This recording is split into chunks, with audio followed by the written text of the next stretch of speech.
আসসালামু আলাইকুম প্রিয় বন্ধুগণ, সবাই কেমন আছেন? আলহামদুলিল্লাহ, আপনাদের মাঝে দেখুন একটি ফ্যানের কাজের ভিডিও নিয়ে আসলাম। এই কাজটি আরও একটা ভিডিও ছাড়া হয়েছে, এটা শুধু খোলার ভিডিও ছাড়া হয়েছিল, এখন পুরো কাজের ভিডিও নিয়ে আসলাম। এটা মূলত হয়েছে ফ্যানের কয়েল। দেখুন, এটা বেয়ারিং খোলা হয়েছে, বেয়ারিং পুরোটাই ভাঙ্গা, ভিতরে বল এবং রিং ভেঙে গেছে। তাই এখানে দেখুন নতুন বেয়ারিং বসানো হচ্ছে, একদম নতুন।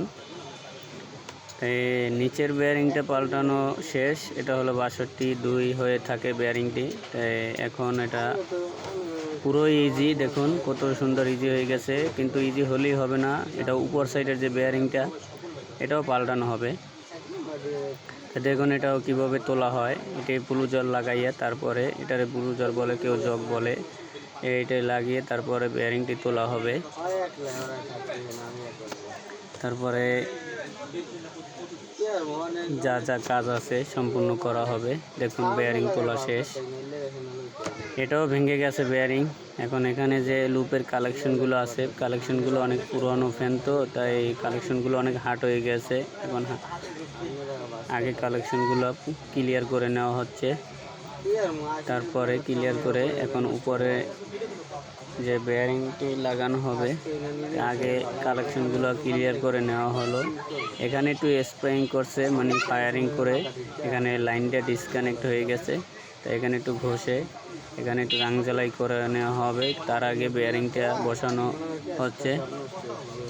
দেখুন বেয়ারিংটি নতুন বেয়ারিং বসানো হচ্ছে। উপরে যে বেয়ারিংটি দেওয়া হচ্ছে এটা ওখানে লাগানো হবে না, মানে নতুন বেয়ারিংটা যাতে আঘাত না পায় তার জন্য উপরে একটি আলাদা বেয়ারিং বসিয়ে তারপর এটাকে ঢুকিয়ে নেওয়া হচ্ছে। দেখুন, মানে এটা মাপ মতো যদি না বসানো হয় তাহলে বডির উপরে অনেক আঘাত করা হবে। এজন্য কাজ করতে হবে সব কিছু বুঝে শুনে। দেখুন এটার ভিতরে যে তারগুলো ছিল, পাইপ ছিল আলাই, তাই ওগুলো বের করা হচ্ছে। দেখুন এখানে যে বলছিলাম যে এখানে যে ঝালাই করা লাগবে, এখানে যে ফায়ারিং করছিল, তাই ওই জিনিস ওই জায়গাটা একটু ঝালাই করে নেওয়া হচ্ছে। পরবর্তীতে কোনো সমস্যা হবে না, এই কারণে ঝালাই করা হচ্ছে। এবার দেখুন কয়েলের যে 4টি লুপ আছে, লুপটি পুরে নেওয়া হচ্ছে, পুরে নিয়ে এটা চেক করা হচ্ছে যে কয়েল ঠিক আছে কি না। তাই এখানে দেখুন 4টি তারের মাথা কাটা হচ্ছে কাটার দিয়া।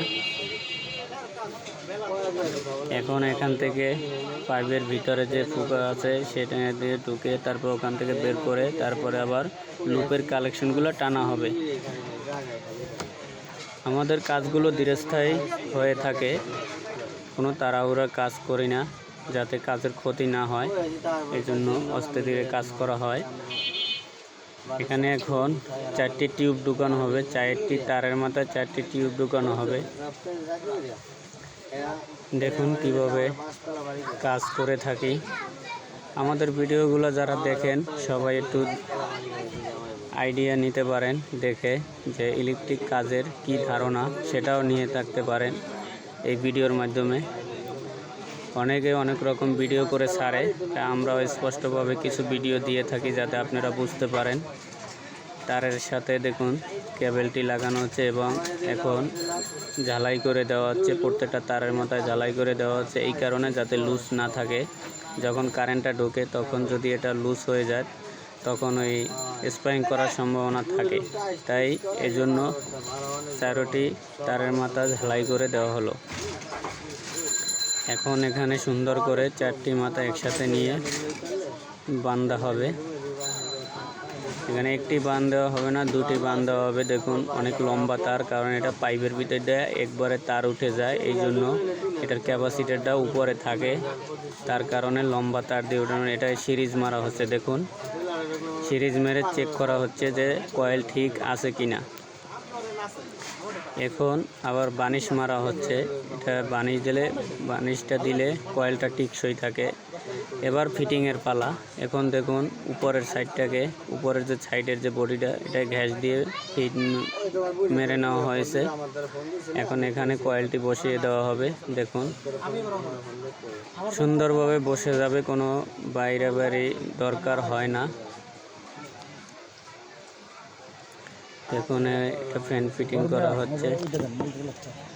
ফিটিং করা হচ্ছে। এখানে দেখুন গ্যাসের যে তাপ দিয়ে তারপরে উপরে যে পার্ট বসানো শেষ, এখন নিচের পার্টটাও বসানো হবে। এটা মার্ক করা ছিল, সেই মার্কে ইজিভাবে লাগিয়ে বসানো হয়েছে।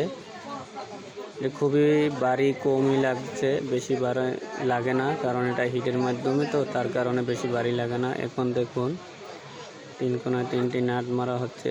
নাট মেরে খুব সুন্দরভাবে টাইট দিয়ে আটকানো হবে, কারণ এটি একটা সিলিং ফ্যান মাথার উপরে চলে, তার জন্য এটা খুব সতর্কভাবে দেখে শুনে কাজ করা লাগে। তাই এই জন্য এটাকে খুব সুন্দরভাবে ফিটিং করতে হয়। এবার দেখুন লুপ তার বের করা হয়ে গেছে। লুপ তারটা পাইপ থেকে উঠানো হবে, একবারে পুরো উপরে তুলে নিতে হবে, কারণ ক্যাপাসিটারটা নিচে থাকে না। অন্যান্য ফ্যানে যেরকম ক্যাপাসিটার নিচে থাকে, এই ফ্যানের এরকম না, এই ফ্যানের ক্যাপাসিটারগুলো থাকে উপরে। এখন নাটটি টাইট দেওয়া হচ্ছে, এরপরে এটাকে সুন্দরভাবে ফিটিং করে দেওয়া হবে। এখন উপরে কালেকশন দেওয়া হবে ক্যাপাসিটারের সাথে। স্টার্টিং রানিং দেখে তারপরে এটাকে লাইন কালেকশন সংযোগ দেওয়া হবে। স্টার্টিংয়ের সাথে স্টার্টিং এবং রানিং যে দুইটা একসাথে হবে, এই দুইটা রানিংয়ের সাথে দিয়ে তারপরে মিক্স করে নেওয়া লাগবে। এখন ফ্যানটা লাইন দেব, দেখুন এটি ঘুরবে। খুবই সুন্দর ফ্যান, একটি সিলভারের পাখা। ফ্যানটি অনেক সুন্দরভাবে ঘুরে থাকে। দেখুন ফ্যানটা রানিং হয়ে গেছে। তাই আমাদের ভিডিওগুলো কেমন লাগলো দেখে শুনে লাইক কমেন্ট দিয়ে শেয়ার দিয়ে পাশে থাকবেন। সবাই ভালো থাকবেন, সুস্থ থাকবেন। আসসালামু আলাইকুম।